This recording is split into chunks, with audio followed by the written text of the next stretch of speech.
Welcome to the Fund the People podcast. I'm your host, Rusty Stahl.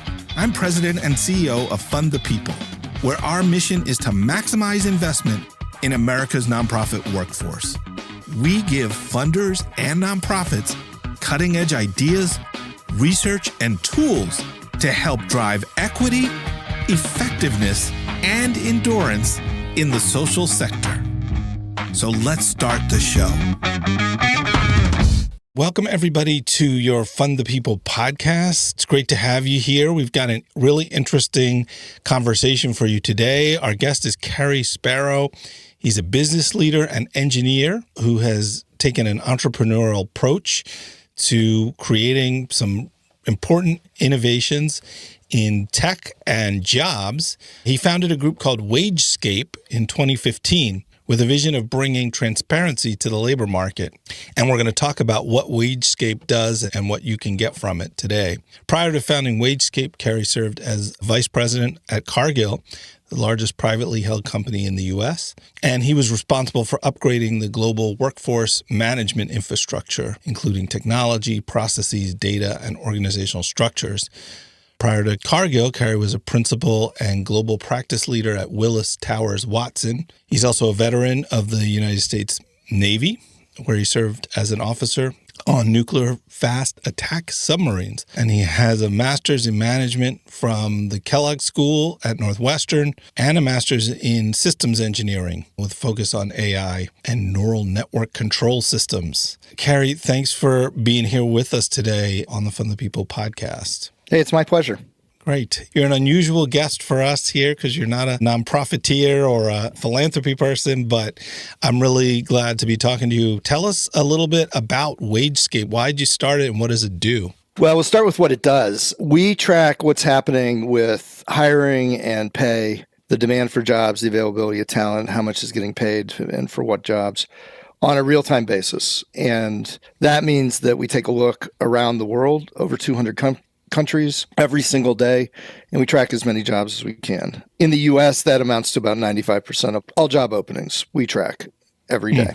And why do we do that? Because lots of folks need information about what's happening in the labor market, and the other sources of information are collected with methods that are very inflexible, are out of date, are not really that accurate, and measure decisions that happened in the past as opposed to decisions that are happening right now. So when I was at Cargill, I saw how big an impact poor market data had on inefficiency in organizations and saw an opportunity to make a difference on that. And so jumped out and founded WageScape.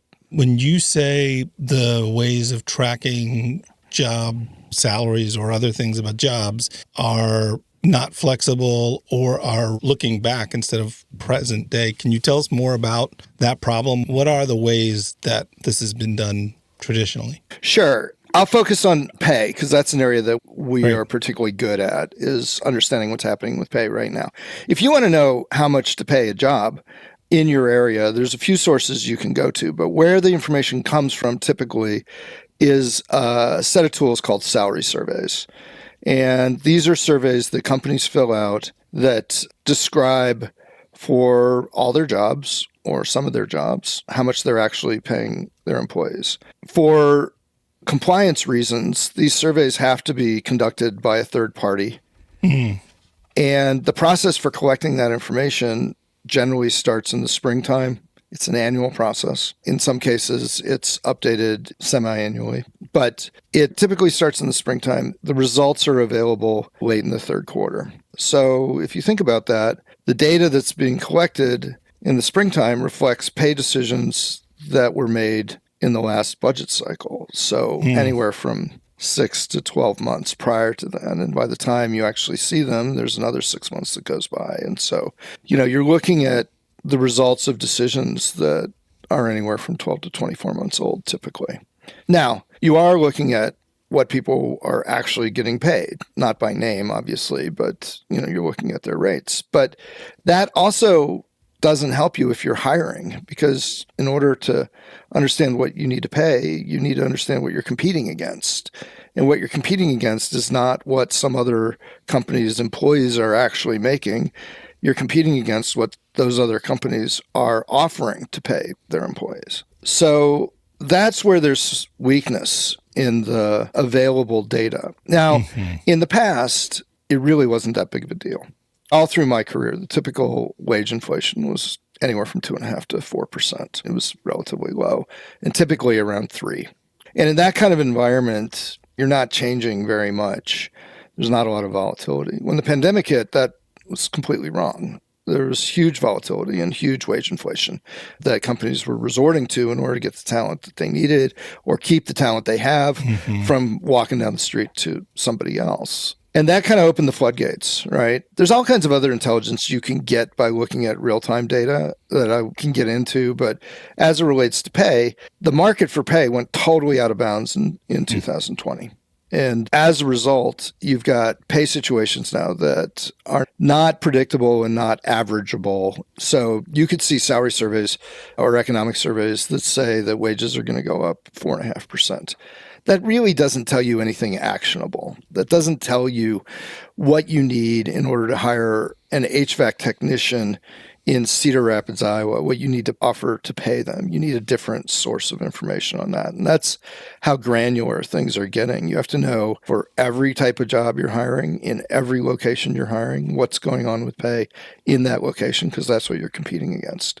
So companies are getting a lot more sophisticated, and they need more sophisticated market intelligence, and that's what we provide. That's fantastic. Thank you for the overview. I'm just taking that in and thinking how it applies in the nonprofit sector. And I was just thinking how the data for nonprofits is already in a weak spot because the government Bureau of Labor Statistics doesn't really publish employment stats broken out for nonprofits or even types of nonprofits. And so we're sort of invisible in the employment data, which includes aggregate wages, I believe, in congressional districts or states or different industries. And so we already are down for the count on that kind of data. And then everybody has been suffering, I guess, from this sort of 6 months to 2-year gap in information about what people are being paid locally. And then we have the issue in nonprofits that, if you try to find the market rate, it's already depressed. And so then you're creating positions that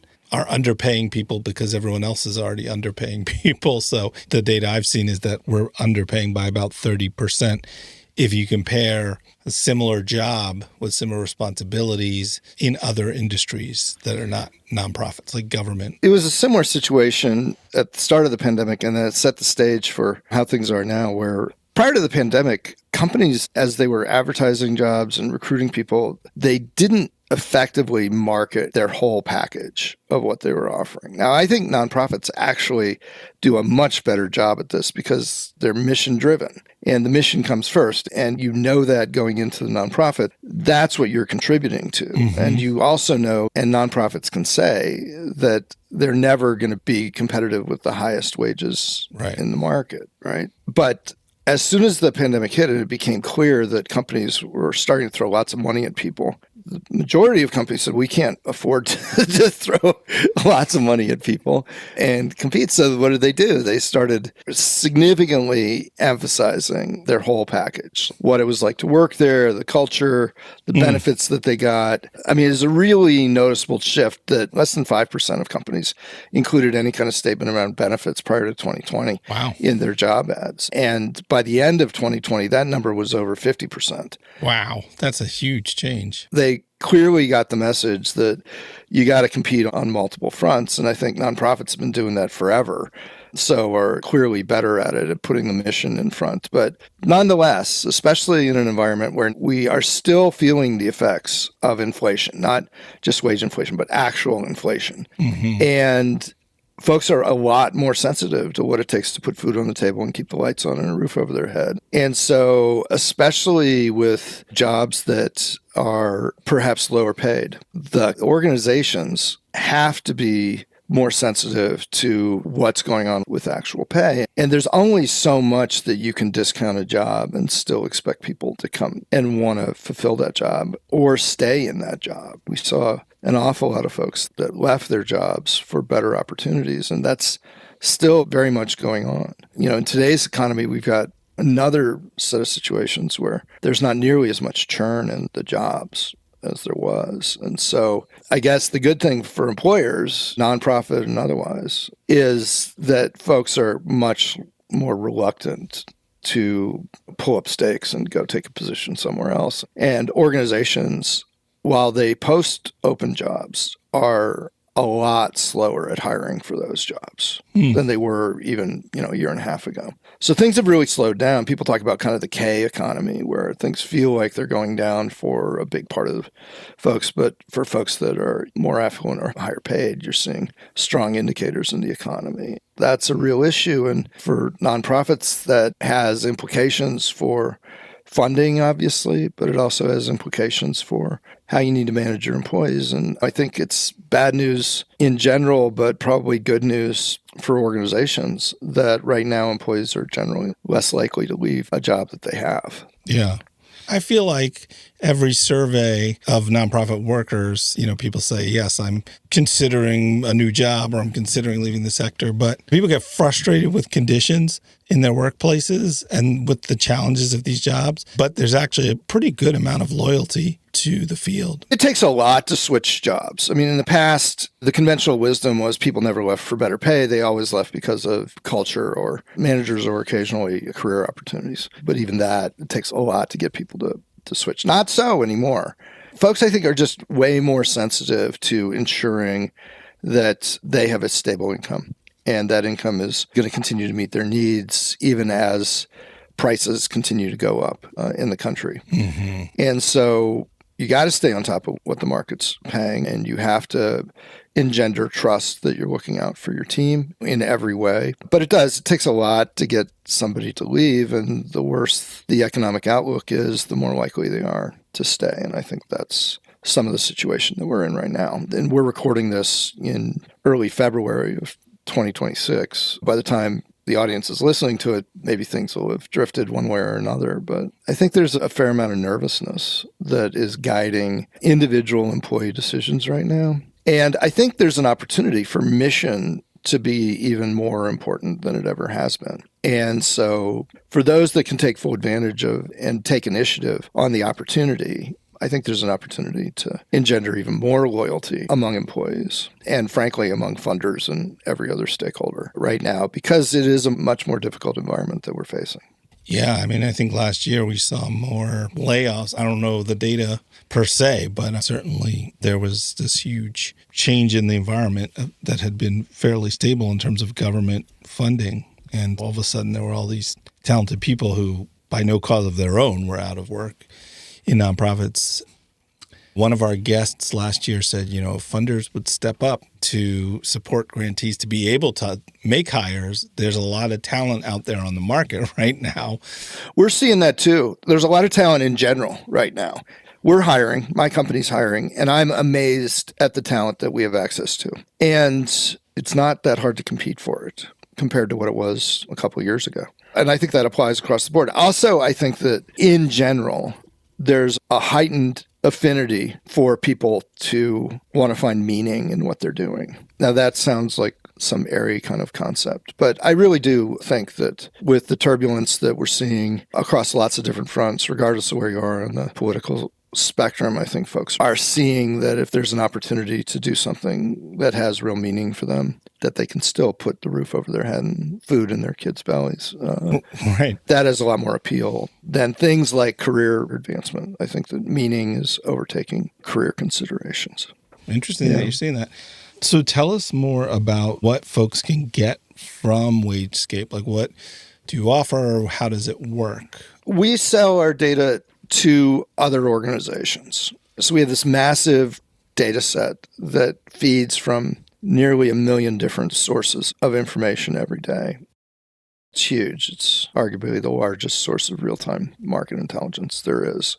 In some cases, we provide that data to organizations that are investing heavily in analyzing what's going on in the market for jobs they care about. And so these are folks that have invested in analytics teams and strong analytics tools and have the capability to house very large data sets and analyze them using all kinds of data science skills to answer questions that are relevant to what's going on in the market and those insights would allow us to be more effective. So it ranges from really super heavy users to folks that want more specific questions answered. The most basic of which is, what's the going rate for a given kind of position in a given location? And we sell tools that help people figure that out. In between, we also allow people to see things like, how are the skills that are required for certain kinds of jobs changing? Universities, for example, want to know, where should we be investing in curriculum development in a way that we can promote the return on the investment our students are making in their education to help maximize that, as an example. So there's a variety of different uses, but I mentioned that there's lots of stuff you can do when you're tracking information. We get our data nearly exclusively from job listings, which are really well documented. So you see all kinds of information about what's required in a job and what's being offered for the job, educational requirements, skills requirements, and what's going on with flexible work arrangements or not, what's going on with hiring rates for individual companies or sectors of companies. So if you wanted to know, for example, for certain kinds of jobs, like development jobs in nonprofits of a certain size, you can isolate out organizations that match that criteria and look at those kinds of positions and see, is the skills profile changing? Is the pay profile changing? Are they offering different kind of working arrangements? Do those jobs even exist in the same structure and form that they've existed historically, or are there new kinds of developments there? And so there's lots of things you can learn. Our mission is to bring more transparency to it, but there's so much information that's available that if you're like us and can collect and then make sense of it, there's a huge degree of transparency, way more than people realize is available to them. And so it's just a matter of what kinds of questions can you think of that are relevant to you in general, when it comes to things like skills and hiring and pay and, who's doing what. The information's available for that. One of the issues and controversies in nonprofits in recent years has been about transparency in job listings, in particular about posting the salaries or a salary range, because I guess a lot of organizations were not posting what the range even was. And so people would apply blindly, not knowing what they might make in terms of compensation or salary at least. And some folks started advocating. And then I know there have been state laws that have come into effect to say you have to post. And country laws. If you operate internationally with anything over in Europe, this is the new reality. If you're in a number of states here and that number is going up every year, you're required to post a range. But even more importantly, candidates are now not even reading ads that don't have a range to them. So the need to do that argument has already been settled in practice. Still, though, less than 30% of jobs actually have ranges in their advertisements. Even in the states that require it, there's a long way to go in terms of actually complying with that intention. And then you get into the very technical question of what constitutes the range that we should use. And for the folks that manage pay for a living, this has been a big deal for the last couple of years. And I think that there's best practices that are now emerging about that. Because originally people were literally putting in the lowest one of their current employees was making to the highest. And that's not what people are putting in for ranges now, although they're being very deliberate about what range they put in. So it took a while to figure out, what do we do with this new set of requirements and what constitutes a range? And I think people are getting smart about that. And if anyone out there wants to talk more on this topic, I'd be more than happy to spend a little bit of time talking to you. If you're not interested in it, I won't geek out on you about this unless you really want to go down that rabbit hole. But anybody who does want to go down that rabbit hole, I'm more than happy to spend time talking about this. Yeah, there are definitely some people in the nonprofit sector, this is their jam. It's not about how much you pay. It's about tell us what the job pays so that we know. Yeah, that's exactly right. And there are a lot of organizations, some still, but that were very nervous and skeptical and distrusting of the concept of posting pay ranges, because it really, at the heart of it, it represented a significant loss of control for companies, or they felt that it did, because they were giving up access to that kind of very privileged information. And now that's not the case so much anymore, and I think lots of folks have gotten over that. I think that there's a lot of leaders, managers, organizations that hold on to leadership approaches that they've grown up with. And it's very threatening when those need to change. Remote work's another great example of this, where, boy, it seems like lots of folks haven't made up their mind on how they want to deal with remote work. So but true. There is no question that there is and will be going forward way more remote work and forms of like hybrid work happening now than there was 6 years ago.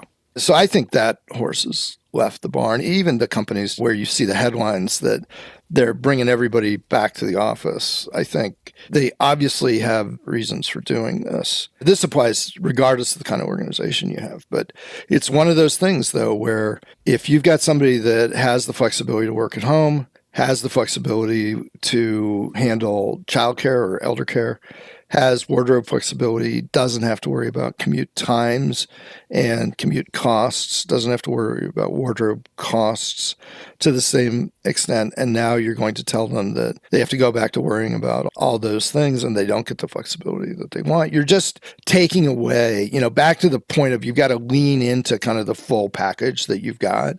You're taking away a big part of that package by bringing people back into the office. Now, it may be that you've got the kind of culture where the shoulder to shoulder, all in the same room, real-time communication face to face is important to the culture that you need in order to be effective. But the vast majority of organizations don't need that across the board. Maybe there's some teams that need it, but you don't need it across the board. So yeah, the book on effective leadership, I don't think the principles are changing necessarily, but the practices have been being rewritten for a few years now. And I don't think we're in the first or second inning of that anymore. I think we're in more like the sixth going on the seventh inning of some of these things. Mm-hmm. But pay transparency is one of them. But I will tell you, if you're a leader of any kind of organization, the more you can embrace transparency, the better it will serve you, because you may think that you have privileged information, but I guarantee you, you do not have nearly as much as you think you have. Even things like being able to look and see who your employees are and what their career paths have done, and then compare your career pathing of your own employees against other companies. A lot of people think you need the records of individual companies in order to be able to do that. No, you don't. I can go out and answer those questions right now. Even if I wasn't the CEO of a big data market intelligence firm, I could go out and answer those questions right now, because all I got to do is go to a site like LinkedIn, where a huge proportion of individuals have their careers mapped out in LinkedIn. And if you look at enough individuals in an organization and then you look at their career histories, you start to weave together a picture, and then you layer onto that things like gender or ethnicity, and now you start to get really interesting views of how effectively are people managing inclusive workforces and how are they managing their turnover and things. And all of those are just examples of transparency that already exists. Most people don't realize it, and most people, frankly, don't know how to take advantage of that, but it exists. So the more that you can lean into that fact and lead in a way that does not depend on keeping away from transparency around pay or hiring or career practices, things like that, the more effective you're going to be. It's just a more genuine and honest environment, and that pays off in spades with the relationship that you have with your workforce. I think that's a fantastic note to wrap up on. How can people find you and WageScape if they want to learn more? Well, we're easy. You can find us. You can reach out to me directly on LinkedIn. All right. Fantastic. Cary Sparrow, thank you so much for making time to share your work and insights with us. Thank you. It's a pleasure to talk to you.